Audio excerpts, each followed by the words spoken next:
Previous lecture में बेटा हम लोगों ने डिस्कशन किया था आयोनाइजेशन एंथैल्पी का, factors affecting the ionisation enthalpy, most important iso electronic species. बहुत छोटा सा लेक्चर था लेकिन बहुत जरूरी है बेटा एग्जाम पॉइंट ऑफ व्यू से। उसके बाद जो हम लोग आज डिस्कस करेंगे बेटा वो है इलेक्ट्रॉन गेन एंथैल्पी। चलिए शुरू करते हैं। The topic is electron gain enthalpy represented by delta H. अब पहले तो समझिए बेटा कि इलेक्ट्रॉन गेन एंथैल्पी होता क्या है और फिर कैसे इसकी वैल्यू ट्रेंड में या पर टेबल में चेंज होती है। देखिए आयोनाइजेशन एंथैल्पी अगर आपको ध्यान है तो क्या होता था, एक न्यूक्लियस है, उसके चारों ओर ऑर्बिट्स है और यहां मान लीजिए आउटर मोस्ट में कोई है।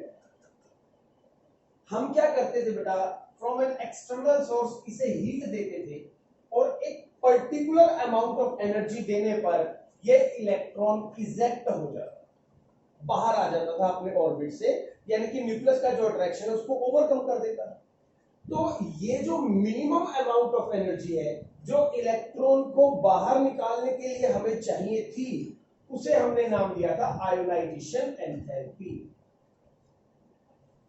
क्लियर है?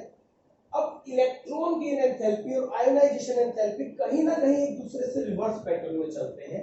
वो कैसे समझिए, मान लीजिए ये मेरे पास फिर से न्यूक्लियस है, ये ऑर्बिट है बेटा, और इस बार मैं क्या करने जा रहा हूं बेटा, एक इलेक्ट्रॉन को बाहर निकालने की बजाय अंदर इंट्रोड्यूस कर, यानी इस बार हम इलेक्ट्रॉन अंदर डालेंगे, आयोनाइजेशन में बाहर निकाला।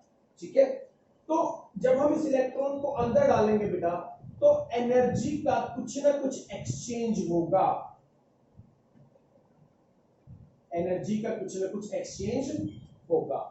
वो एक्सचेंज कितना होता है जब हम एक इलेक्ट्रॉन को डालते हैं, उसी को कहीं ना कहीं इलेक्ट्रॉन गेन एंथैल्पी कहा है। यानी आयोनाइजेशन में इलेक्ट्रॉन निकालने के लिए और इलेक्ट्रॉन गेन शब्द को समझिए में इलेक्ट्रॉन को डालने। तो अगर मैं इसे डिफाइन करूं बेटा, the amount of energy exchange, कई बुक्स इसको रिलीज लिखती है बेटा लेकिन ज्यादा अच्छी टर्म एक्सचेंज होती है, क्योंकि यहां पे कुछ केसेस ऐसे हैं कि जहां एनर्जी बाहर निकलती है। The amount of energy exchange when an extra electron is accepted, an extra electron is accepted by an isolated gaseous atom to convert it into isolated gaseous cation, sorry, that is anion. So the amount of energy exchange when an extra electron is accepted by an atom to convert it into isolated gaseous atom. देखिए किसी भी atom को अगर हम electron देंगे तो आप समझते हैं कि क्या जब ये इलेक्ट्रॉन को एक्सेप्ट कर लेगा इट विल कन्वर्ट इनटू, पर ये ध्यान रखना बेटा आयोनाइजेशन की तरह कि आइसोलेटेड गैसियस एटम होना चाहिए, यानी कि ना तो वो बाउंडेड स्टेट में हो ना वो सॉलिड या लिक्विड स्टेट हो, बिल्कुल सेपरेट हो। रीजन, अगर हम सॉलिड ले लेंगे बेटा और इलेक्ट्रॉन लेके जाएंगे एनर्जी के साथ, मान लीजिए हम एनर्जी दे रहे हैं इलेक्ट्रॉन को अंदर डालने में, तो कुछ एनर्जी सॉलिड की स्टेट चेंज करने में कंज्यूम हो जाएगी, तो हमारा डेटा गड़बड़ हो सकता है। अगर हम बॉन्डेड स्टेट ले लें, H2 ले लें और फिर इलेक्ट्रॉन लेके जाए एनर्जी के साथ, तो क्या होगा, हो सकता है कुछ एनर्जी H2 का बॉन्ड तोड़ने में कंज्यूम हो जाए। तो सबसे जरूरी क्या है, आइसोलेटेड गैसियस एटम, और जब वो इलेक्ट्रॉन लेगा किसमें कन्वर्ट हो जाएगा, आइसोलेटेड गैसियस एनायन। ये होती है हमारी डेफिनेशन इलेक्ट्रॉन गेन एंथैल्पी।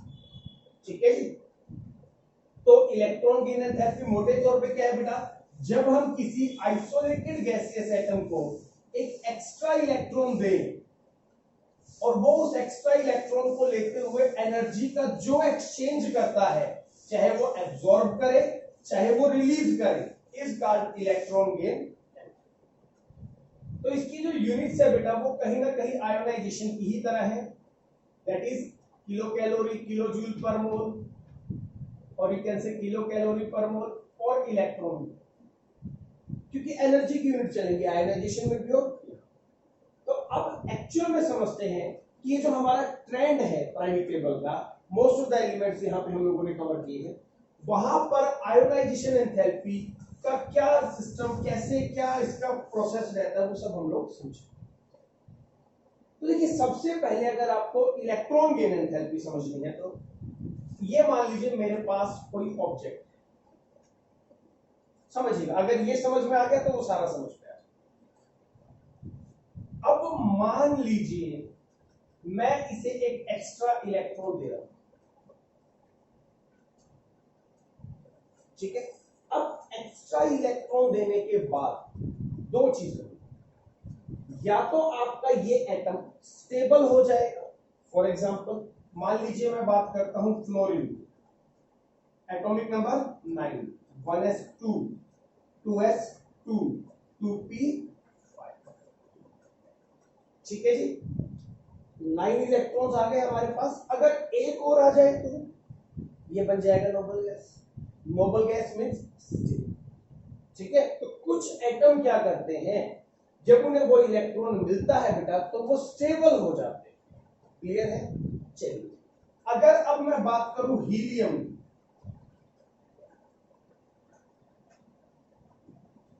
अब helium is a noble gas, duplet पूरा है, ऑलरेडी स्टेबल है। अगर मैं इसे इलेक्ट्रॉन दूं, समझिएगा, क्या ये इलेक्ट्रॉन लेना चाहेगा, इसका डुप्लेट अभी से पूरा है, ये स्टेबल है, फिर भी हमने क्या सोचा, हमें तो देना भी है इलेक्ट्रॉन, तो अगर हम इसे इलेक्ट्रॉन दें तो कहीं ना कहीं क्या आएगा, 2s1 में आएगा, तो इसकी नोबल गैस कॉन्फ़िगरेशन डिस्टर्ब होगी। तो सोचिए ये पहले स्टेबल था, अब क्या हुआ, अनस्टेबल। यानी दोनों एस्पेक्ट्स हो सकते हैं, कोई एटम तो इलेक्ट्रॉन लेके स्टेबल हो सकता है जिसे जरूरत है, और जिसके पास ऑलरेडी है जो स्टेबल है, अगर आप उसे जबरदस्ती देंगे तो वो अनस्टेबल भी हो सकता है। तो इलेक्ट्रॉन को जब हम किसी एटम को देते हैं बेटा, दोनों चीजें, आइदर इट बिकम स्टेबल और इट बिकम अनस्टेबल, क्लियर है, ये बात ध्यान रखेंगे। फ्लोरीन जैसे एटम है तो स्टेबल हो जाएंगे, नोबल गैसेस है तो अनस्टेबल हो जाएंगे। तो चलिए आगे समझते हैं कि जब वो स्टेबल या अनस्टेबल होंगे तो फिर क्या फर्क पड़ेगा। मान लीजिए आपने इसे एक इलेक्ट्रॉन दिया और ये हो गया स्टेबल,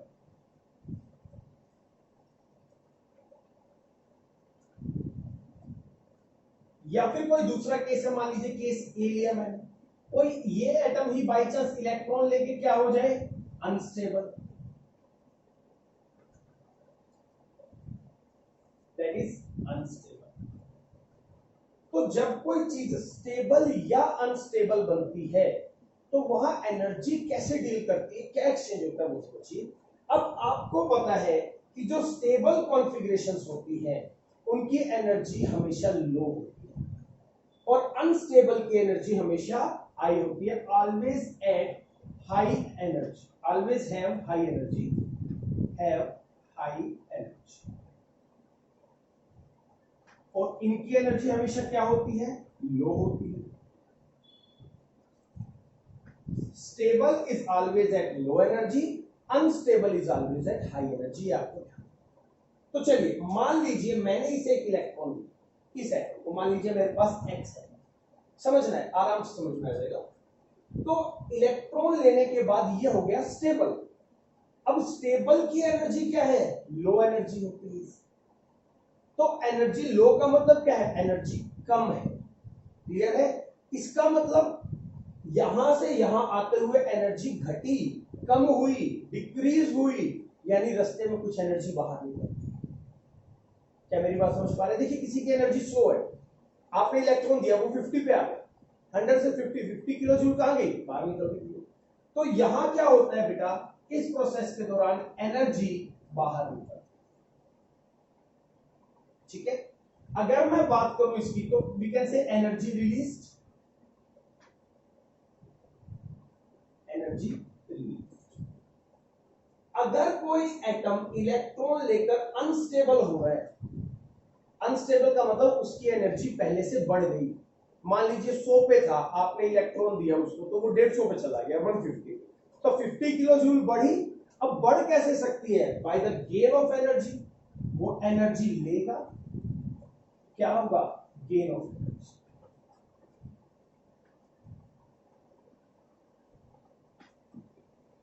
लॉस ऑफ एनर्जी और एनर्जी रिलीज, एब्जॉर्ब एनर्जी और गेन ऑफ एनर्जी। अब तीसरी बात कि जब भी कोई एटम एनर्जी को गेन करता है किसी भी प्रोसेस के दौरान, तो वो उसमें ऐड हो जाती है।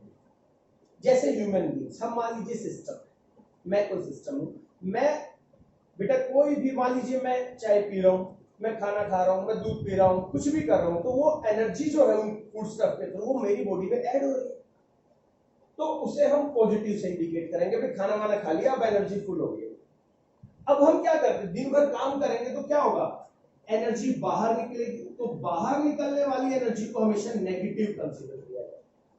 अब दिन में मान लीजिए हम लोग काम कर रहे हैं, कोई भी काम कर रहे हैं, जॉगिंग कर रहे हैं, एक्सरसाइज कर रहे हैं, या वीडियो लेक्चर्स बना रहे हैं, समझा रहे हैं, या कोई और काम कर रहे हैं, तो एनर्जी बाहर निकल। तो पहली दो बातें आपको समझनी है, अगर कोई एटम स्टेबल हो रहा है तो एनर्जी निकालेगा, और निकलने वाली एनर्जी हमेशा नेगेटिव होती है। यानी कि जब कोई स्टेबल बनेगा तो उसकी एनर्जी कैसी हो जाएगी? नेगेटिव हो।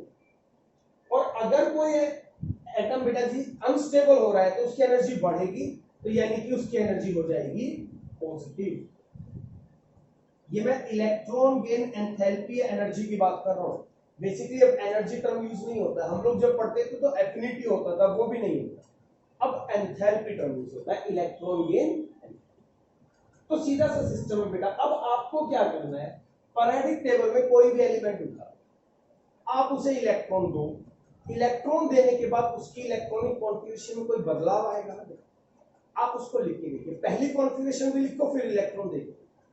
अब आप ये देखिए कि इलेक्ट्रॉन देने के बाद क्या वो नोबल गैस या बन रहा है या उसके नजदीक जा रहा है? समझिएगा, इसका मतलब वो स्टेबल हो रहा है, और अगर वो स्टेबल हो रहा होगा तो वो एनर्जी रिलीज करेगा, और अगर वो रिलीज करेगा तो इलेक्ट्रॉन गेन एंथैल्पी की वैल्यू नेगेटिव मानी जाएगी। आप जैसे कि इस चार्ट में देख रहे हैं, बहुत सारी वैल्यूज हमने नेगेटिव शो की है, लेकिन there are few positive values also. Noble gas को देखिए तो पॉजिटिव वैल्यू पाएगा। ठीक है, इतनी बात समझ में आ गई। तो दूसरा सिस्टम, अगर हम किसी एलिमेंट को इलेक्ट्रॉन दे, एटम को, और क्या कर दे बेटा जी, एलिमेंट को इलेक्ट्रॉन या एटम को इलेक्ट्रॉन देने के बाद उसकी कॉन्फ़िगरेशन लिखिए। अगर वो कॉन्फ़िगरेशन पहले स्टेबल थी, अब हो रही है अनस्टेबल, इसका मतलब क्या होगा?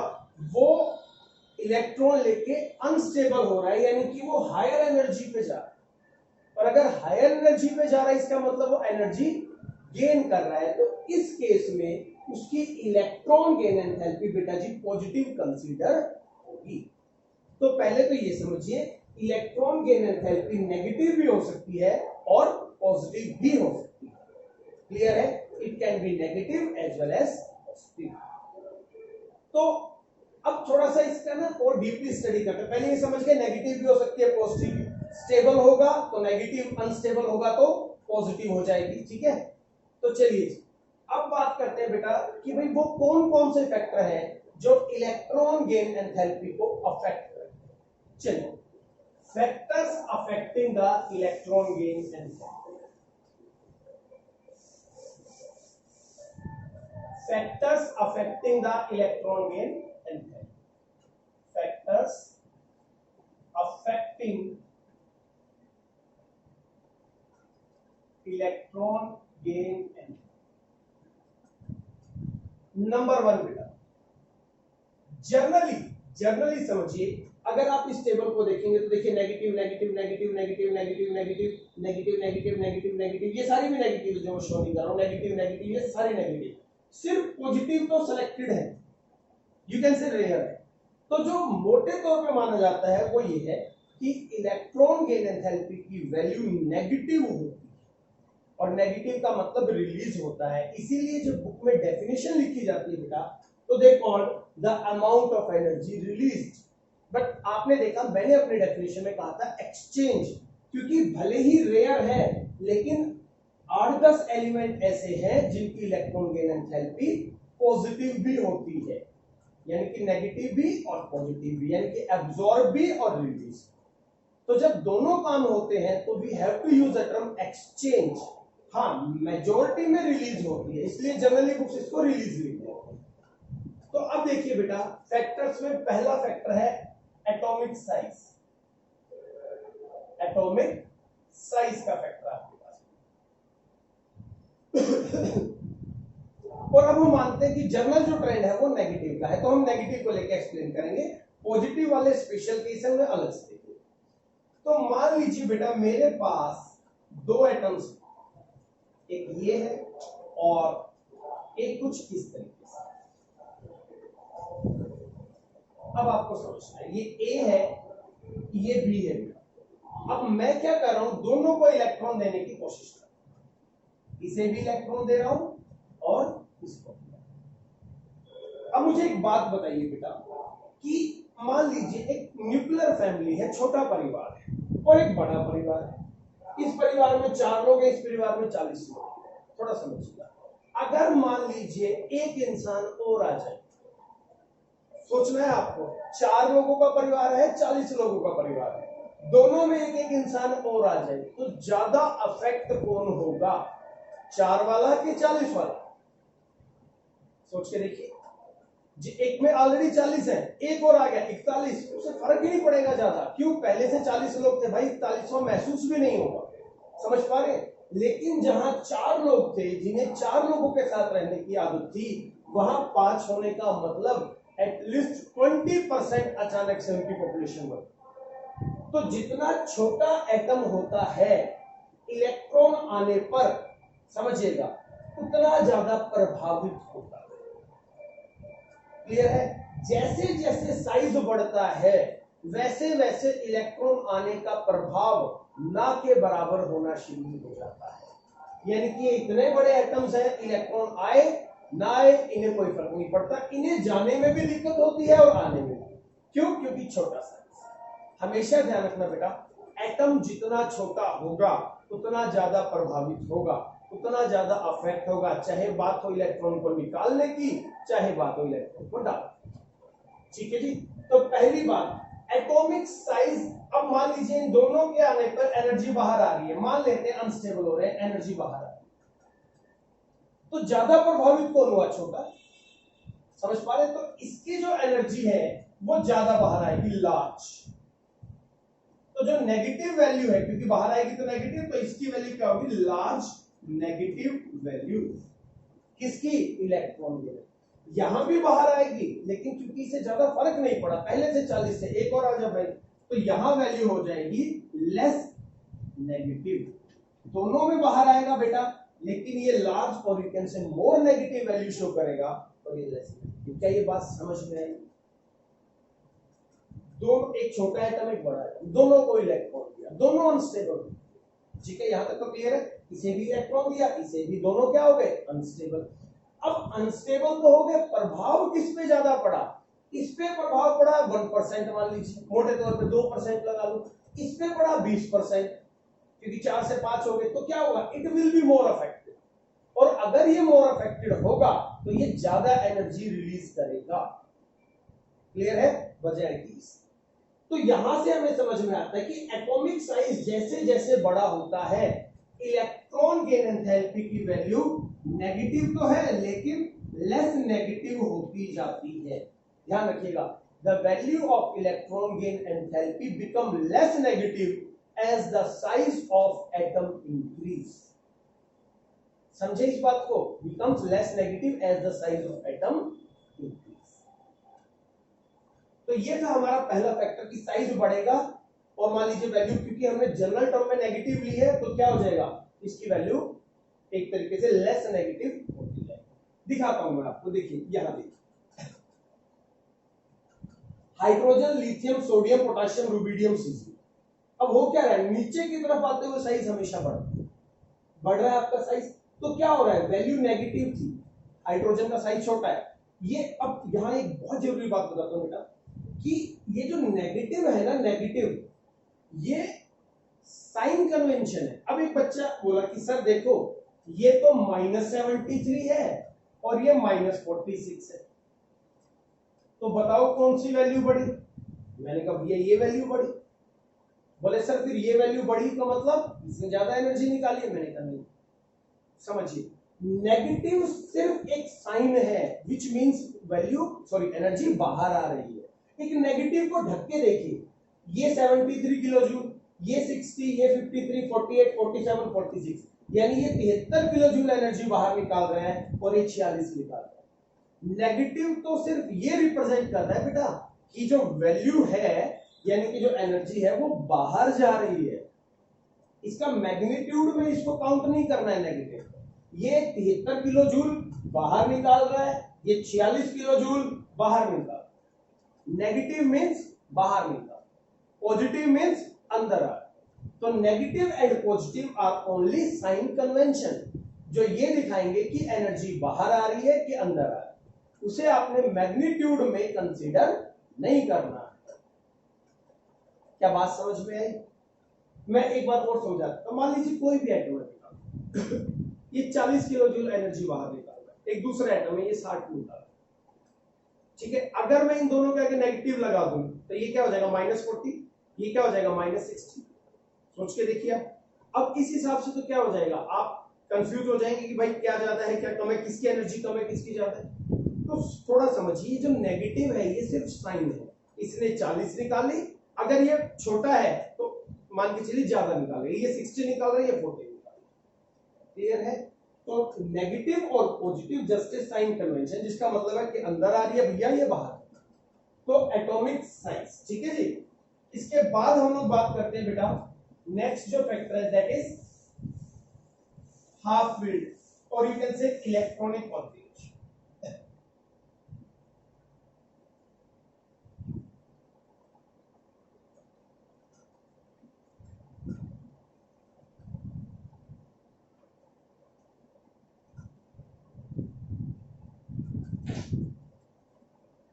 अब याद कीजिए, इलेक्ट्रॉनिक कॉन्फ़िगरेशन में एक ही कंसेप्ट रिवाइज होता है, हाफ फील्ड और fully filled. Half filled and fully fields are extra stable. तो अगर कोई element by default half filled configuration show कर रहा है या वो फुली फील्ड कॉन्फ़िगरेशन शो कर रहा है,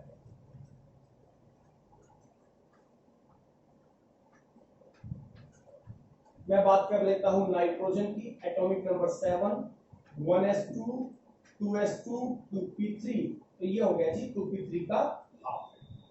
ऐसे में बात कर लेता हूं नियोन की, 1s2 2s2 2p6, ये हो गया जी फुली फील्ड। तो अगर अब हम यहां इलेक्ट्रॉन दें और आपको पता है half filled and fully filled are extra stable due to exchange energy due to c. तो अगर हम इन दोनों को इलेक्ट्रॉन देने की कोशिश करें तो सोचिए ये ऑलरेडी स्टेबल है, इलेक्ट्रॉन लेने के बाद इनकी स्टेबिलिटी कम हो जाएगी। क्लियर है? तो यानी सीधे शब्दों में कहें तो ये दोनों इलेक्ट्रॉन लेना पसंद नहीं करते, कहते हैं यार हम ऑलरेडी स्टेबल है, हमें नहीं चाहिए। बट हम जबरदस्ती इनको इलेक्ट्रॉन दे रहे हैं कि भाई लेना पड़ेगा, हमारा कंसेप्ट कैसे स्टडी करें। क्लियर है? तो यहां तो क्या होगा, एक एक्स्ट्रा ऑर्बिटल ऐड हो जाएगा क्योंकि इसमें तो आ नहीं सकते, और यहां वो इलेक्ट्रॉन मान लीजिए यहां।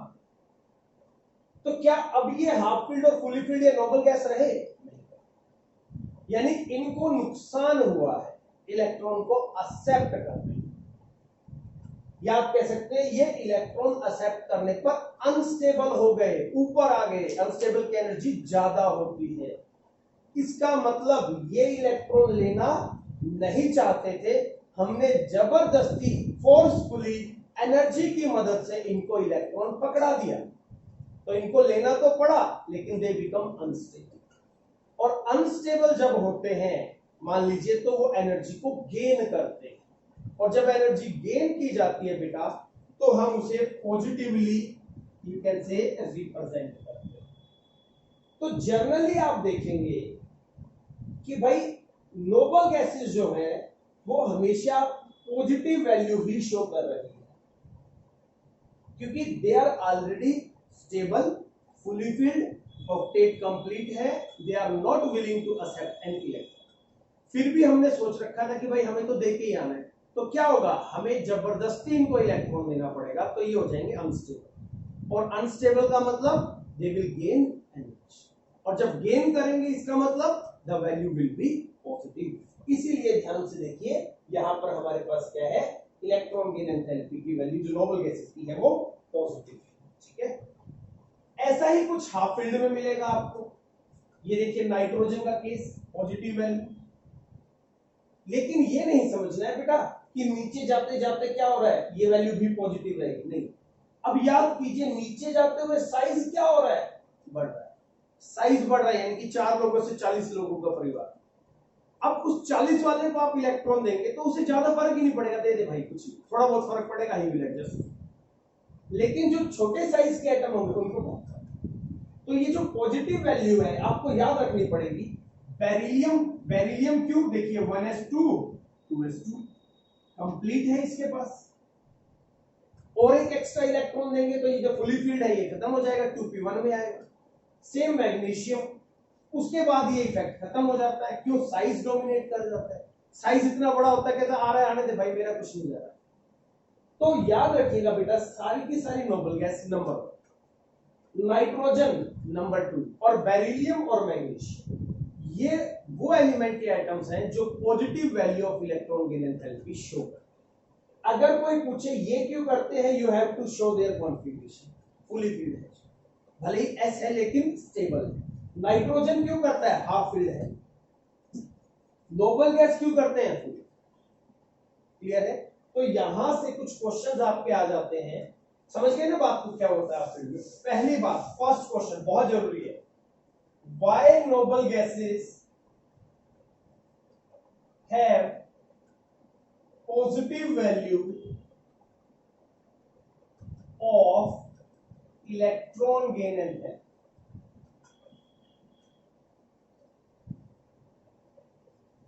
बताइए, हो जाएगा, कॉन्फ़िगरेशन लिखिएगा, बताइएगा फुली फील्ड है, स्टेबल है, इसलिए अगर इलेक्ट्रॉन दिया गया तो ये हो जाएगा अनस्टेबल, और अनस्टेबल की एनर्जी बढ़ती है, और बढ़ती का वजह जब हम गेन करते हैं, और जो गेन करते हैं वो पॉजिटिव होती है।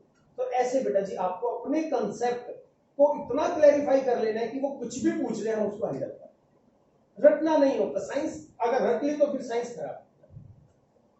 अच्छा, अगर कोई पूछ ले out of nitrogen and oxygen whose electron gain enthalpy is positive and why, तो नाइट्रोजन आ जाएगा।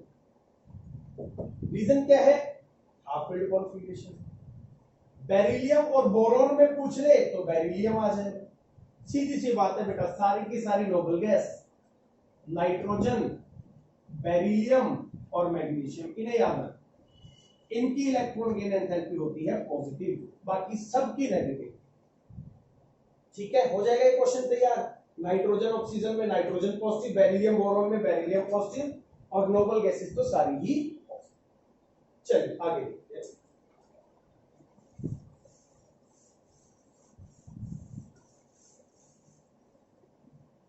तो ये हमारे फैक्टर्स थे बेटा, मोटे तौर पे यही है, न्यूक्लियर चार्ज बोल देते हैं, वो इन्हीं में आ जाते हैं कहीं ना कहीं।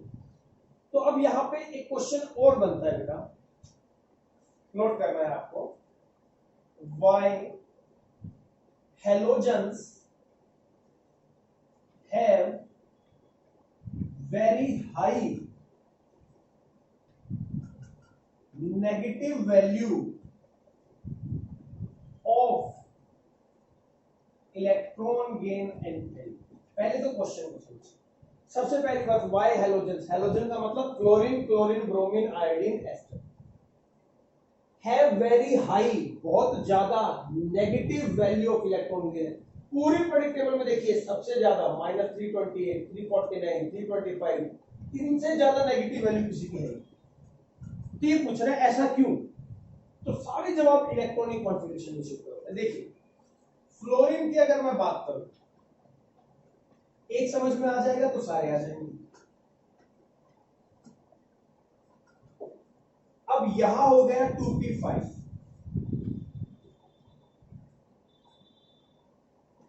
अगर मैं इसे एक इलेक्ट्रॉन और दूं क्या होगा, इंटरनली बात की बात है, अभी मोटे तौर पे समझ रहे हैं कि इलेक्ट्रॉन दे दिया इसको, तो ये कैसा हो जाएगा बेटा, इट बिकम्स इनर्ट गैस और यू कैन से नोबल गैस। तो नोबल गैस तो स्टेबल होती है ना, यानी कि हेलोजन्स वो एलिमेंट्स हैं जिन्हें एक इलेक्ट्रॉन दे दो, सिर्फ एक इलेक्ट्रॉन, उससे वो नोबल गैस बन जाएंगे। तो वो बड़े खुश होते हैं, जैसे ही इलेक्ट्रॉन आएगा they become noble gas, highly stable.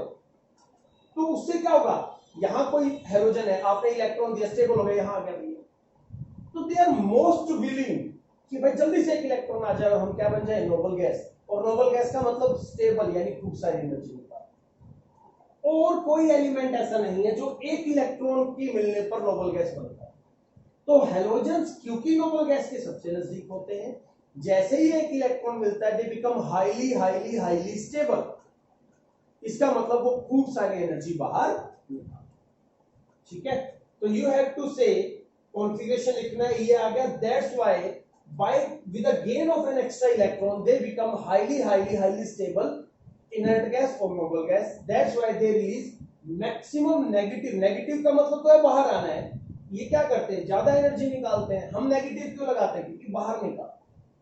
तो that is your question number second, why halogens have maximum value of electron gain.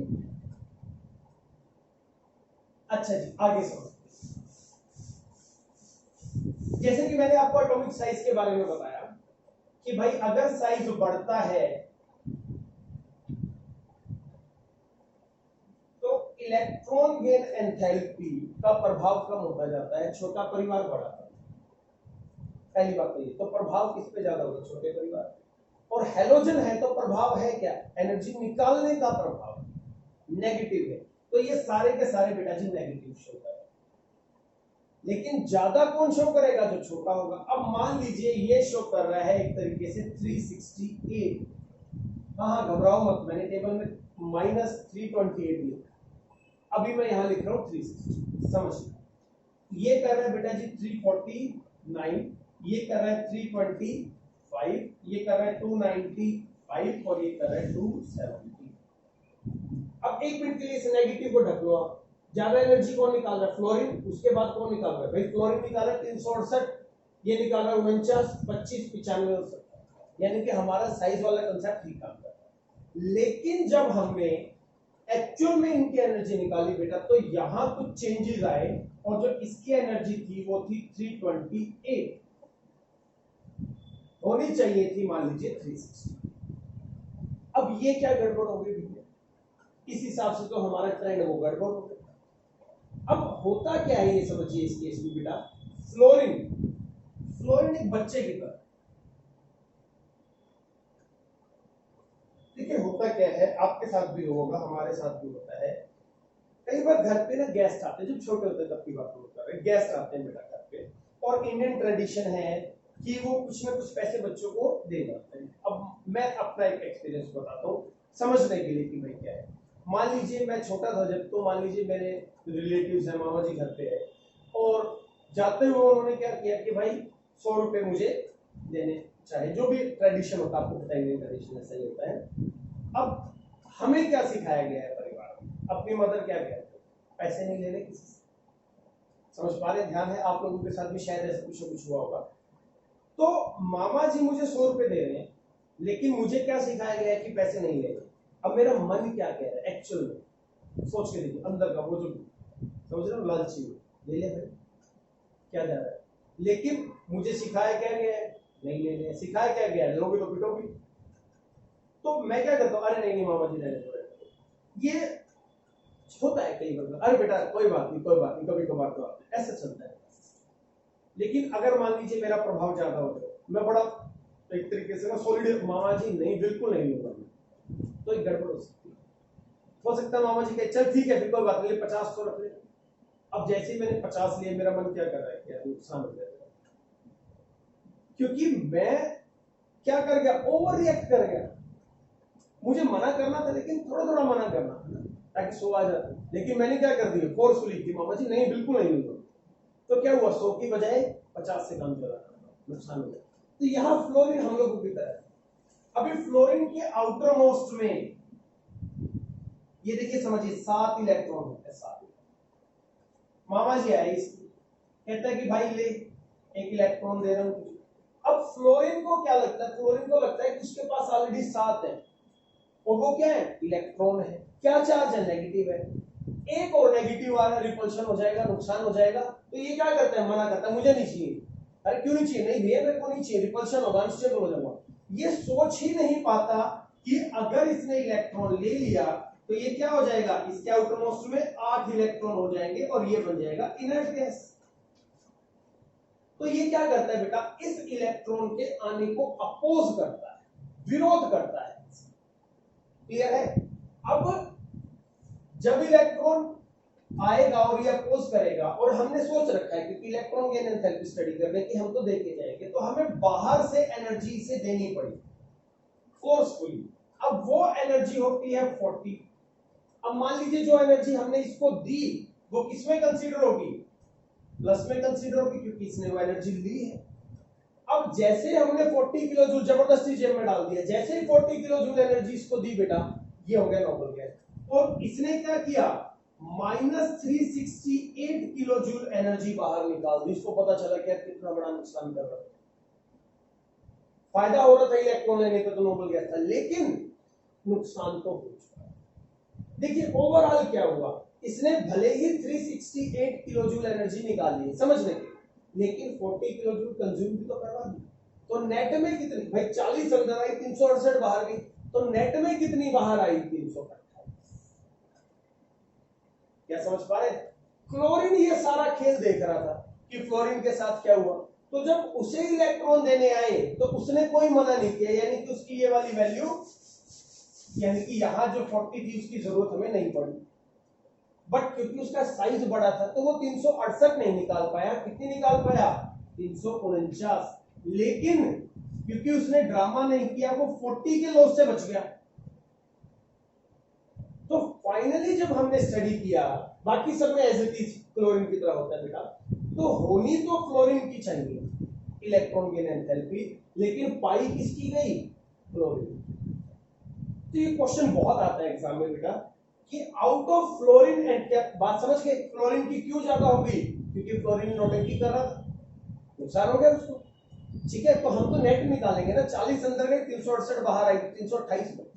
तो इस वजह से बेटा याद रखिएगा, the electron gain enthalpy of halogen is maximum या मोर इलेक्ट्रोनेगेटिव होते हैं, लेकिन out of fluorine and chlorine या सारे halogen, fluorine, chlorine, bromine, iodine, astatine, electron gain enthalpy of chlorine is most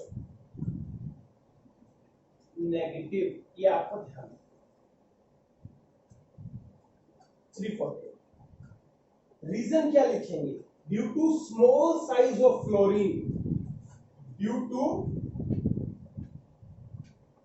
small size of fluorine it causes electronic repulsion to acceptance of electron, that's why its value become less negative as compared to। और सिर्फ fluorine ये गलती नहीं करता है, oxygen और sulphur में same गलती ऑक्सीजन करता है। यानी कि अगर कोई पूछे ऑक्सीजन फैमिली में, ये देखिए -141 -200, होनी किसकी ज्यादा नेगेटिव चाहिए, ऊपर वाले की, छोटा है, जितना छोटा होगा उतनी ज्यादा एनर्जी निकालेगा, लेकिन ऑक्सीजन ने वही गलती कर दी जो फ्लोरीन ने की थी। तो out of oxygen and sulphur किसकी इलेक्ट्रॉन गेन एंथैल्पी ज्यादा होगी, large negative value of electron gain enthalpy. ये आपको ध्यान। तो इस तरीके के सवाल आपसे पूछे जाते हैं। पहला क्वेश्चन, नोबल गैस की इलेक्ट्रॉन गेन एंथैल्पी पॉजिटिव क्यों होती है, because they are already stable, electron मिलेगा तो अनस्टेबल होंगे, और अनस्टेबल कोई चीज होती है तो एनर्जी बढ़ती है, यानी कि इसकी वैल्यू पॉजिटिव। ऊपर से नीचे आते हुए, टॉप टू बॉटम, क्योंकि साइज बढ़ता है तो इलेक्ट्रॉन गेन एंथैल्पी की वैल्यू लेस हो जाती है, चाहे वो पॉजिटिव वैल्यू हो बेटा जी, चाहे वो नेगेटिव वैल्यू हो, ये आपको समझ, ठीक है। Out of fluorine and chlorine किसकी electron gain enthalpy more negative है, that is chlorine. Out of oxygen and sulphur, sulphur की वैल्यू मोर नेगेटिव है, ये स्पेशल क्वेश्चन याद रखना। नाइट्रोजन की वैल्यू पॉजिटिव क्यों आ जाती है, half filled configuration. Beryllium magnesium की पॉजिटिव क्यों पाई गई, क्योंकि एक में 2s2 है और एक में 3s2 है। ये दोनों भी अपने आप में कहीं ना कहीं फुली फील्ड की तरह बिहेव करते हैं। तो दीज आर सम क्वेश्चंस बेटा related two electron gain enthalpy. क्या बात समझ में आई? चलिए एक क्वेश्चन और आता है बेटा इलेक्ट्रॉन गेन एंथैल्पी पे ही, that is successive electron gain enthalpy. What is successive electron gain enthalpy. अब ये क्या है वो सोचिए। आयोनाइजेशन में भी हमने आपको ये पढ़ाया था कि भाई एक इलेक्ट्रॉन निकाल दिया तो IE1 आयोनाइजेशन एनर्जी फर्स्ट, दूसरा निकालेंगे तो सेकंड, और तीसरा निकालेंगे तो, और पहले के मुकाबले दूसरी ज्यादा थी और दूसरे के मुकाबले तीसरी ज्यादा। अब यहां समझते हैं बेटा, मान लीजिए मेरे पास कोई एलिमेंट है X, मैं इसे एक इलेक्ट्रॉन देता हूं, ये बन गया X, और मान लीजिए ये हो रहा है स्टेबल, तो क्या होगा, इसकी जो इलेक्ट्रॉन गेन एंथैल्पी की वैल्यू क्या होगी, नेगेटिव होगी, एनर्जी बाहर आएगी। ये क्या हो रहा है, स्टेबल। लेकिन अगर मैं ये चाहूं कि मैं इस नेगेटिव को एक इलेक्ट्रॉन और दे दूं ताकि ये और स्टेबल हो जाए, यानी कि X2 नेगेटिव बन जाए, तो ये सोचना मेरा गलत होगा, क्योंकि अगर मैं एक इलेक्ट्रॉन और देना चाह रहा हूं ऐसे एटम पे जो अब एनायन बन चुका है, तो यहां एक्सेसिव रिपल्शन होगा। ये नेगेटिव इस नेगेटिव को कभी एक्सेप्ट ही नहीं करना चाहेगा। तो अगर मुझे इलेक्ट्रॉन देना है तो बड़ा फोर्सफुली जोर लगा के धक्के से जबरदस्ती मुझे इलेक्ट्रॉन देना पड़ेगा, और जब फोर्सफुली हमें इलेक्ट्रॉन देना पड़ता है तो हमें एनर्जी लगानी पड़ती है, जोर हमारा लगता है। तो यहां पर हमारी वैल्यू हमेशा ही क्या होगी, पॉजिटिव, याद रखना। तो second electron gain enthalpy is always positive due to repulsion, repulsion की वजह से। ठीक है जी, फर्स्ट नेगेटिव हो सकती है, सेकंड तो हमेशा ही पॉजिटिव होगी, भले ही वो स्टेबल हो रहा है चाहे अनस्टेबल हो रहा है, कुछ भी हो रहा है। तो ये सवाल भी आपसे पूछा जाता है, दैट इज कॉल्ड सक्सेसिव, एक के बाद एक इलेक्ट्रॉन देने पर क्या होगा। तो ठीक है बेटा, ये आपका कंसेप्ट था इलेक्ट्रॉन गेन एंथैल्पी। होपफुली आपको समझ में आया होगा। सारे कंसेप्ट को हमने इंडल्स किया है, हर तरीके के क्वेश्चन को डाला है। आपने क्या करना है, एक बार में समझ आ जाए बहुत अच्छा, वरना दोबारा वीडियो देखिए और प्रॉपर ढंग से अपने नोट्स बनाइए और जो भी क्यूरीज है उसको सॉर्ट आउट कीजिए। और अगर आप नहीं कर पाते हैं तो प्लीज हमें बताइए, we will sort out all of your. ठीक है बेटा, चलिए, थैंक यू।